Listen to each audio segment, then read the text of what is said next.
ai hujik ta tai pau imung mi ama wari sare do oza se ai mamang thok da su ai una he thok da di una bne do mamang he to mamang ai si season mamang gi da una badu khang farak tai na hai wi hai ba sumaina ai ma taw ne di thaja da ba ado am ngai te oza si ai gi oina amsung akhoi manipur masa mayang oina di na ainon confidence piba aduga mi gi da yamna kari hani leipa ki akhoi manipur masa moina confidence piba malem gi thak ta thangalamba adumba nupa mane yamna nungshibadi manipur adu nungsibo oza sina ahanu salakan sida pamung sangma moini na nong wari sar kanda aina su bo lepa lepta baka haipet khalakpa tauri su kaino khalak matamda oza hoi kunaraga hairakhiba snoi gumangtang gano ga lepadi ipak si bimol kaino oza na aingon da hai oza si unei bai ayam noite it comes as a very shocking moment haitare ko ma gumba oza ratan gumba misdi once in a epoch the pokwa furuk amagi oina di bosi yamna tangna thokpa mini ai inding sang ni ma akhoi gi kamani auditorium daga tin gi ba miyam afau mayam na ma gi play yeng ba phang da na ke ina gi ba edit time su bene gi heading da rakhen hum su Amitabh Bachchan of modern Indian theater ga hybra headline ga fu da na ai ga ma ga sana gi ba thaina sana gi ba wari khara suning sang yoza Bimol nang sum national presence ka lai rai se oza mo ina se competitive yam moira kani akhoi gi saksina takalak prisda namdhaning mami su yawbani ka haiba lai ozana director ngai da controversial thoke be ADC gi kawroi go back tribal-ship kaina tawgi ba ari ozana man nangwa ko na sangina te academy gi vice chairman boy gi same NS da mana director wa mirak tinnaba hotnabada manipur masa mayam gi do zan mangjin tharaga changiba anagi magi play aina naha wedding ade yengiba GM hall de ugi boza gi imphal ai kaudri nasi sunong ju tai satin ga tawra taw do play du gi image ai kaujadri adagi chakra view gi akoi gi avimenu gi last dialogue ka do phale ozana sarga salakanda avimenu na ai bolai pak ni mamira na traga kana mukharna satrangi khungbi dong sanaba mira kaina answer phangre da ko ga haina avimenu na hairam ma gi chakra view world celebrated plane adagi tension mayam dugi marakta khoi gi hak to su ko thana ba mana abandonment ga mana ritu samaran da tawgi ba black coat ama lilaga he sin pudingi back am chingna tolakhiba modern diaspora managa phawga do feeling man ba ozagi play 9 hills one valley premier ka no IIC de yeng pangjabi sharoi khanguna horakhiba play loisan bada saxophone naga konga ndang waram gi thuk phangi thabagi sinda khomlang naman singam loi ima kaina saxophone do khongi ba mai chau tare na hogal lakhiba sin Rasila sanabada makudi sin like for Koromba my Shindugi Mong. It's an amazing I call it cultural embodiment because I said like today I use it I would not remember Nava Kamano Marmochalami Unaramido. It's shocking I call I just wanted to tell Manipur Mazame and those Ahum Hamisidis.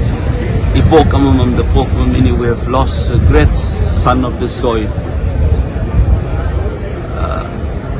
Tina to Mangam Nilay, we are able to see 77 guys in Nahani. Unfortunate. And it's a great loss. Manipur Gidadate, India Malim theatre is in the star Mutkiba woman. Although we will miss you. And I will miss you. Thank you for being there when I was in a moment I decision decision wrong that wari sanaba pangzauba I am noise. Thank you so much. Rest in peace. Thank you. President की reference amaga mari lainana Supreme Court na center amasum state lengakta notice thakre. Constitution का article 143 की मकारा President Draupadi Murmu na Supreme Court thamlakpa reference amaga mari lainana apex court asina ngasi center amasum state government sing the notice issue tawkre. State Assembly na pass tawraba bill ama akaknaba matam amagi manungda governor amadi president na thabak lokhotnaba wafam amagi matangda court asina pikiba wayel amagi matungina president na thamlakpa reference aduga mari lainana Supreme Court na notice adu issue tawkibani. Constitution की article 143 ने apex court असीगा consult होना president ने power पीरी Supreme Court की Chief Justice B.R. Gavai Justice Singh Surya Kanta Bikramnath P.S. Narasimha अमसुम A.S. Chandra Kumar Singh की division bench अमना matter असी ngasi लोखलगा लोइना मथंगी hearing August mayai अदुवाइदा पांगथोकनाबा tentative ओइना मतम पिखरे Kerala अमसुम Tamil Nadu की मैकेदा लेपखिबा Council Singi Maikedi reference adugi matano wang sing hangna pa wapam pukhalakpada Chief Justice of India na matangi hearing the argument tauna ba khanki Constitution ki article 143 clause 1 gi makhara sema reference to the President Draupadi Murmu na Supreme Court na sa isigi April manga da pikiba woyal amagi matano wang taraga mari hanglakibani President ki Maikedi State Assembly na pass tawba bill amaga mari lena Governor amasum President na Constitution na piba sakti gi wang bada action lawba haibisi asumba khong thang lamadi Constitution gi makhara asigumba provision amata yawdana makoi gi mathakta matam tharakpa haibisi yabra haibisini Constitution ki article 145 clause 3 na court ki opinion gi dama president reference piba yai amadi reference asi just mangana saba bench amana khanagadabani State Assembly na pass tawraba matung pending de laidiba bill sing akaknaba matam amagi manungda thabak tawnaba Supreme Court na say isigi April 9 da OLP hibani ihan hanba ama oina president na bill singi matang na warep ama lawnaba amadi asigumba reference ama laglaba matungda tha ahungi manungda governor na president refer tawnaba OLP hibani Article 201 ki makhada warep lawnaba president akaknaba matam ama pibiyadi adobo Supreme Court na pikhiba OL gi matungina hariba matam asi Hendok labadi state ki mari lainaba singda masigi sapsaba maram khangan gadabani haibasu palli Tamil Nadu Assembly na amuhana khannaraba bill tarabu makhatana khannadanaba kumja inglisingani ga kunguhumdo gi November da state asigi governor R.N. Rabina Lokibu warep ama apex court asigi justice J.B. Paridiwal na Luchingba just anigi bench na April 9 da yadaba guloinana governor ga warep badu illegal oibadana tana aran bane hanesu wayel adu da palli Constitution ki article 201 ki makhara president na constitutional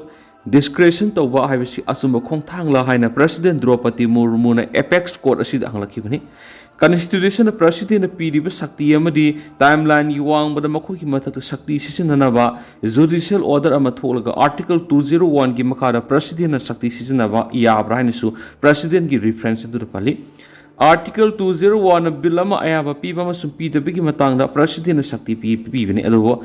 akaknaba matam amagi manungda hairiba thabasi president na tawgadabani haiba wafamdi Constitution na pandi President Draupadi Murmu na Constitution ki article 200 ki matangda palladuna article asina bill amabu president ayaba pina banatragana yadaba natragana reserve tawnabagi matangda refer tawnabagi governor sakti piri adubo akaknaba matam amagi manungda president refer tawgadabani amadi thabak lokhalkadabani haibigi wafamdi leiti hainasu apex court asida thamlakhibani Kanglaipa ki mairagi editorial myamna thamjari bara lengana yongna tan yenbigi phibam satharakpa tarabada irang asi solution mangamloi Manipur lengak sasan toriba BJP sarkar isau sauna laina Manipura sathiraba kangluk irang thoktuna Manipur maihona sakli Mishimina lepa leitino thoragli ba kangluk irang asi mite amadi koki community ani gi marakta thokpani haibisi bara lengana mayek singna kangli ꯑꯗꯨꯕꯨ ꯍꯧꯖꯤꯛ ꯐꯥꯎꯕ ꯁꯥꯊꯤꯔꯕ ꯀꯥꯡꯂꯨꯞꯀꯤ ꯏꯔꯥꯡ ꯑꯁꯤ ꯂꯣꯏꯁꯤꯟꯅꯅꯕ ꯍꯣꯠꯅꯗꯅ ꯚꯥꯔꯠ ꯂꯩꯉꯥꯛ ꯑꯃꯗꯤ ꯃꯅꯤꯄꯨꯔ ꯂꯩꯉꯥꯛ ꯑꯅꯤꯅ ꯅꯤꯡꯉꯥꯏꯗꯅ ꯂꯩꯊꯣꯛꯄꯒꯨꯝ ꯇꯧꯔꯤꯕꯁꯤ ꯌꯥꯝꯅ ꯂꯥꯜꯂꯤ ꯇꯁꯦꯡꯕꯗꯤ ꯏꯔꯥꯡ ꯑꯁꯤ ꯂꯣꯏꯁꯤꯟꯅꯅꯕ ꯍꯣꯠꯅꯕꯗ ꯑꯆꯧꯕ ꯊꯧꯗꯥꯡ ꯂꯧꯒꯗꯧꯔꯤꯕꯁꯤ ꯚꯥꯔꯠ ꯂꯩꯉꯥꯛꯅꯤ ꯚꯥꯔꯠ ꯂꯩꯉꯥꯛꯀꯤ ꯂꯨꯆꯤꯡ ꯄꯨꯔꯦꯜ ꯑꯣꯏꯔꯤꯕ ꯄ꯭ꯔꯥꯏꯝ ꯃꯤꯅꯤꯁꯇꯔ ꯅꯔꯦꯟꯗ꯭ꯔ ꯃꯣꯗꯤꯅ ꯃꯥꯡꯖꯤꯜ ꯊꯥꯅ ꯆꯣꯡꯊꯣꯛꯇꯨꯅ ꯀꯥꯡꯂꯨꯞ ꯑꯅꯤꯒꯤ ꯂꯨꯆꯤꯡꯕꯁꯤꯡ ꯑꯃꯠꯇ ꯑꯣꯏꯅ ꯐꯝꯃꯤꯟꯅꯗꯨꯅ ꯋꯥꯔꯤ ꯁꯥꯟꯅꯗꯨꯅ ꯀꯥꯡꯂꯨꯞꯀꯤ ꯏꯔꯥꯡ ꯑꯁꯤ ꯂꯣꯏꯁꯤꯟꯅꯅꯕ ꯍꯣꯠꯅꯐꯝ ꯊꯣꯛꯄꯅꯤ ꯚꯥꯔꯠ ꯂꯩꯉꯥꯛꯅꯁꯨ ꯊꯋꯥꯏ ꯌꯥꯎꯔꯕꯗꯤ ꯊꯣꯛꯂꯤꯕ ꯀꯥꯡꯂꯨꯞꯀꯤ ꯏꯔꯥꯡ ꯑꯁꯤ ꯃꯤꯀꯨꯞꯇ ꯂꯣꯏꯁꯤꯟꯕ ꯉꯝꯒꯅꯤ ꯍꯧꯖꯤꯛ ꯏꯔꯥꯡ ꯑꯁꯤ ꯅꯣꯡꯃ ꯅꯣꯡꯃꯒꯤ ꯍꯦꯟꯅ ꯀꯟꯈꯠꯂꯛꯄꯒꯨꯝ ꯇꯧꯔꯤꯕ ꯑꯁꯤ ꯅꯔꯣꯟꯗ ꯅꯥꯀꯜ ꯑꯃꯗ ꯇꯣꯡꯁꯤꯟꯗꯨꯅ ꯃꯩ ꯌꯥꯡꯁꯤꯟꯕ ꯌꯥꯎꯔꯕ꯭ꯔꯥ ꯍꯥꯏꯕꯒꯤ ꯆꯤꯡꯅꯕ ꯂꯩꯇꯕ ꯅꯠꯇꯦ ꯚꯥꯔꯠ ꯂꯩꯉꯥꯛꯅ ꯆꯤꯡ ꯑꯃꯁꯨꯡ ꯇꯝ ꯑꯅꯤꯒꯤ ꯂꯤꯗꯔꯁꯤꯡ ꯀꯧꯕꯤꯒꯗꯕꯅꯤ ꯑꯗꯨꯒ ꯂꯩꯇꯥꯅ ꯋꯥꯔꯤ ꯁꯥꯟꯅꯗꯨꯅ ꯃꯆꯤꯟ ꯃꯅꯥꯎ ꯑꯣꯏꯕ ꯑꯅꯤꯒꯤ ꯃꯔꯛꯇ ꯌꯦꯡꯊꯤꯅꯕ ꯊꯣꯛꯂꯛꯂꯤꯕ ꯑꯁꯤꯒꯤ ꯍꯧꯔꯛꯐꯝ ꯊꯤꯗꯣꯛꯇꯨꯅ ꯏꯔꯥꯡ ꯑꯁꯤ ꯂꯣꯏꯁꯤꯟꯅꯅꯕ ꯍꯣꯠꯅꯐꯝ ꯊꯣꯛꯏ ꯇꯁꯦꯡꯅ ꯍꯥꯏꯔꯕꯗꯤ ꯃꯅꯤꯄꯨꯔꯒꯤ ꯂꯩꯃꯥꯏꯗꯒꯤ ꯃꯌꯥꯏ ꯀꯥꯕ ꯗ꯭ꯔꯒ ꯃꯔꯨ ꯐꯪꯅ ꯃꯨꯊꯠꯅꯕ ꯃꯅꯤꯄꯨꯔꯒꯤ ꯐꯣꯔꯦꯁꯀꯤ ꯂꯝꯒꯤ ꯁꯔꯨꯛꯇ ꯅꯤꯌꯝ ꯂꯥꯟꯅ ꯀꯨꯀꯤꯁꯤꯡꯅ ꯄꯥꯛꯁꯟꯅ ꯈꯨꯟꯗꯥ ꯂꯩꯇꯥꯕꯒꯤ ꯊꯕꯛ ꯆꯠꯊꯔꯛꯄ ꯑꯁꯤ ꯊꯤꯡꯅꯕꯒꯤ ꯊꯕꯛ ꯄꯥꯏꯈꯠꯇꯨꯅ ꯏꯃꯨꯡ ꯀꯟꯅꯅꯕ ꯍꯣꯠꯅꯔꯛꯄ ꯂꯣꯏꯅꯅ ꯃꯅꯤꯄꯨꯔꯒꯤ ꯂꯩꯃꯥꯏꯗꯒꯤ ꯃꯌꯥꯏ ꯀꯥꯕ ꯗ꯭ꯔꯒ ꯃꯔꯨ ꯐꯪꯅ ꯃꯨꯊꯠꯅꯕ ꯍꯣꯠꯅꯔꯛꯄꯗꯒꯤ ꯀꯥꯡꯂꯨꯞꯀꯤ ꯏꯔꯥꯡ ꯑꯁꯤ ꯊꯣꯛꯂꯛꯈꯤꯕꯅꯤ ꯍꯥꯏꯕ ꯌꯥꯏ ꯃꯁꯤꯃꯛ ꯁꯦꯟꯇꯔꯒꯤ ꯂꯨꯆꯤꯡꯕꯁꯤꯡ ꯑꯃꯗꯤ ꯚꯥꯔꯠꯀꯤ ꯃꯤꯌꯥꯝꯅꯁꯨ ꯃꯌꯦꯛ ꯁꯦꯡꯅ ꯈꯪꯂꯝꯒꯅꯤ ꯍꯥꯏꯅ ꯂꯧꯏ ꯑꯗꯨꯕꯨ ꯉꯁꯤꯗꯤ ꯀꯥꯡꯂꯨꯞ ꯑꯅꯤꯒꯤ ꯃꯔꯛꯇ ꯌꯦꯡꯊꯤꯅꯔꯛꯄꯗꯒꯤ ꯀꯨꯀꯤ ꯇꯤꯑꯣꯔꯤꯁꯤꯡ ꯌꯥꯎꯁꯤꯜꯂꯛꯇꯨꯅ ꯑꯍꯥꯟꯕ ꯑꯣꯏꯅ ꯃꯦ 3ꯗꯒꯤ ꯆꯨꯔꯆꯥꯟꯄꯨꯔ ꯗꯤꯁꯇ꯭ꯔꯤꯛꯇ ꯈꯨꯟꯗꯥꯗꯨꯅ ꯂꯩꯔꯤꯕ ꯃꯤꯇꯩꯁꯤꯡꯒꯤ ꯌꯨꯝ ꯄꯥꯛꯇꯛꯅꯅ ꯃꯩ ꯊꯥꯕꯒꯤ ꯊꯕꯛ ꯆꯠꯊꯔꯛꯄꯗ ꯅꯠꯇꯅ ꯅꯣꯡꯃꯩ ꯀꯥꯞꯁꯤꯟꯗꯨꯅ ꯃꯤꯇꯩ ꯀꯌꯥ ꯍꯥꯠꯄꯒꯤ ꯊꯕꯛ ꯆꯠꯊꯔꯛꯈꯤ ꯍꯥꯏꯔꯤꯕ ꯀꯥ ꯍꯦꯟꯕ ꯇꯤꯑꯣꯔꯤꯁꯀꯤ ꯊꯧꯑꯣꯡ ꯑꯁꯤꯗꯒꯤ ꯀꯥꯡꯂꯨꯞꯀꯤ ꯏꯔꯥꯡ ꯑꯁꯤ ꯈꯪꯆꯥꯎ ꯆꯥꯎꯊꯣꯔꯛꯈꯤꯕꯗꯒꯤ ꯉꯁꯤꯗꯤ ꯂꯩꯇꯥꯗꯕ ꯃꯅꯤꯄꯨꯔ ꯑꯃ ꯍꯥꯏꯕꯗꯨ ꯑꯣꯏꯔꯛꯈꯤꯕꯅꯤ ꯌꯥꯝꯅ ꯉꯛꯂꯤꯕꯗꯤ ꯀꯥꯡꯂꯨꯞꯀꯤ ꯏꯔꯥꯡ ꯊꯣꯛꯇꯨꯅ ꯃꯅꯤꯄꯨꯔ ꯃꯩ ꯍꯧꯅ ꯆꯥꯛꯂꯕ ꯃꯇꯝ ꯑꯁꯤ ꯐꯥꯎꯕꯗ ꯏꯟꯗꯤꯌꯥꯒꯤ ꯄ꯭ꯔꯥꯏꯝ ꯃꯤꯅꯤꯁꯇꯔ ꯅꯔꯦꯟꯗ꯭ꯔ ꯃꯣꯗꯤꯅ ꯀꯔꯤꯒꯨꯝꯕ ꯋꯥꯐꯝ ꯑꯃꯠꯇ ꯐꯣꯡꯗꯣꯛꯇꯨꯅ ꯇꯨꯃꯤꯟꯅ ꯂꯩꯁꯤꯜꯂꯤꯕꯁꯤꯅꯤ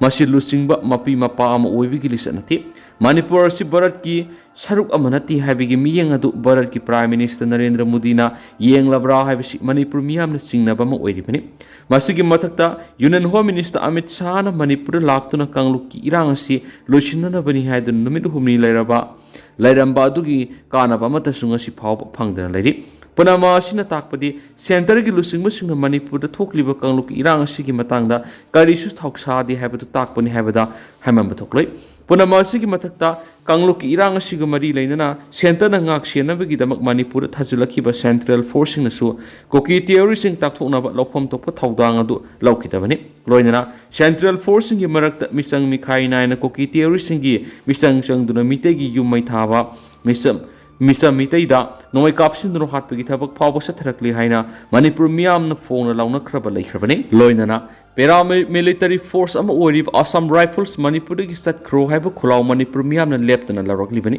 ꯃꯗꯨꯅ ꯃꯅꯤꯄꯨꯔ ꯁꯦꯟꯇꯔꯅ ꯊꯥꯖꯤꯜꯂꯛꯂꯤꯕ ꯁꯦꯟꯇ꯭ꯔꯦꯜ ꯐꯣꯔꯁꯅ ꯂꯧꯐꯝ ꯊꯣꯛꯄ ꯊꯧꯗꯥꯡ ꯑꯗꯨ ꯀꯥꯡꯂꯨꯞꯀꯤ ꯏꯔꯥꯡ ꯑꯁꯤꯗ ꯂꯧꯗꯦ ꯍꯥꯏꯕꯁꯤꯃꯗꯤ ꯃꯌꯦꯛ ꯁꯦꯡꯅ ꯇꯥꯛꯂꯤ ꯃꯗꯨꯅ ꯃꯅꯤꯄꯨꯔꯗ ꯄꯤꯌꯥ ꯂꯩꯉꯥꯛ ꯁꯦꯁꯟ ꯂꯩꯔꯕꯁꯨ ꯏꯔꯥꯡ ꯑꯁꯤ ꯂꯣꯏꯁꯤꯟꯕ ꯉꯝꯗ꯭ꯔꯤ ꯂꯣꯏꯅꯅ ꯑꯅꯧꯕ ꯂꯩꯉꯥꯛ ꯑꯃ ꯁꯦꯝꯅꯕ BJP MLA ꯃꯁꯤꯡ ꯁꯨꯅ ꯂꯩꯔꯕꯁꯨ ꯑꯃꯠꯇ ꯑꯣꯏꯅ ꯄꯨꯟꯁꯤꯟꯗꯨꯅ ꯂꯩꯉꯥꯛ ꯁꯦꯝꯕ ꯉꯝꯗꯅ ꯂꯩꯔꯤ BJPꯒꯤ MLAꯒꯤ ꯃꯔꯛꯇ ꯂꯨꯆꯤꯡꯕ ꯃꯨꯟꯅꯕꯒꯤ ꯂꯥꯟ ꯐꯣꯡꯅ ꯍꯧꯔꯛꯂꯦ ꯍꯥꯏꯕ ꯈꯪꯂꯕꯁꯨ ꯁꯦꯟꯇ꯭ꯔꯦꯜꯒꯤ ꯂꯨꯆꯤꯡꯕꯁꯤꯡꯅ ꯃꯤꯠꯌꯦꯡ ꯆꯪꯗꯨꯅ ꯑꯃꯠꯇ ꯑꯣꯏꯅ ꯄꯨꯟꯁꯤꯟꯍꯟꯕ ꯉꯝꯗ꯭ꯔꯤ ꯁꯦꯟꯇꯔꯅ ꯀꯨꯝꯍꯩ ꯌꯦꯡꯕꯒꯨꯝ ꯌꯦꯡꯗꯨꯅ ꯂꯩꯊꯣꯛꯂꯦ ꯍꯥꯏꯕꯁꯤ ꯃꯌꯦꯛ ꯁꯦꯡꯅ ꯇꯥꯛꯂꯦ ꯍꯥꯏꯕ ꯌꯥꯏ ꯃꯅꯤꯄꯨꯔꯗ ꯊꯣꯛꯂꯤꯕ ꯀꯥꯡꯂꯨꯞꯀꯤ ꯏꯔꯥꯡ ꯑꯁꯤ ꯂꯣꯏꯁꯤꯟꯗꯨꯅ ꯃꯅꯤꯄꯨꯔꯗ ꯁꯥꯟꯇꯤ ꯄꯨꯔꯛꯀꯦ ꯍꯥꯏꯔꯕꯗꯤ ꯏꯟꯗꯤꯌా ꯂꯩꯉꯥꯛꯅ ꯑꯊꯨꯕ ꯃꯇꯝꯗ ꯃꯤꯠꯌꯦꯡ ꯆꯪꯗꯨꯅ ꯌꯦꯡꯊꯤꯅꯔꯤꯕ ꯀꯥꯡꯂꯨꯞ ꯑꯅꯤ ꯑꯁꯤꯒꯤ ꯂꯨꯆꯤꯡꯕꯁꯤꯡ ꯐꯝꯃꯤꯟꯅꯗꯨꯅ ꯋꯥꯔꯤ ꯋꯥꯇꯥꯏ ꯁꯥꯟꯅꯔꯕ ꯃꯇꯝꯗ ꯌꯥꯝꯅ ꯂꯥꯏꯅ ꯂꯣꯏꯁꯤꯟꯕ ꯉꯝꯒꯅꯤ ꯃꯗꯨ ꯅꯠꯇꯅ ꯚꯥꯔꯠ ꯂꯩꯉꯥꯛꯀꯤ ꯂꯨꯆꯤꯡꯕꯁꯤꯡꯅ ꯌꯣꯡꯅ ꯇꯟ ꯌꯦꯟꯕꯒꯤ ꯃꯑꯣꯡꯗ ꯃꯤꯇꯩ ꯑꯃꯗꯤ ꯀꯨꯀꯤ ꯀꯝꯃꯨꯅꯤꯇꯤ ꯑꯅꯤꯒꯤ ꯃꯔꯛꯇ ꯂꯤꯂꯥ ꯁꯥꯟꯅꯗꯨꯅ ꯂꯩꯕ ꯇꯥꯔꯕꯗꯤ ꯀꯥꯡꯂꯨꯞꯀꯤ ꯏꯔꯥꯡ ꯑꯁꯤ ꯀꯩꯗꯧꯅꯨꯡꯗꯁꯨ ꯂꯣꯏꯁꯤꯟꯕ ꯉꯝꯂꯣꯏ ꯍꯥꯏꯕꯁꯤ ꯃꯅꯤꯄꯨꯔ ꯂꯩꯉꯥꯛꯅ ꯈꯪꯅ ꯊꯕꯛ ꯇꯧꯕ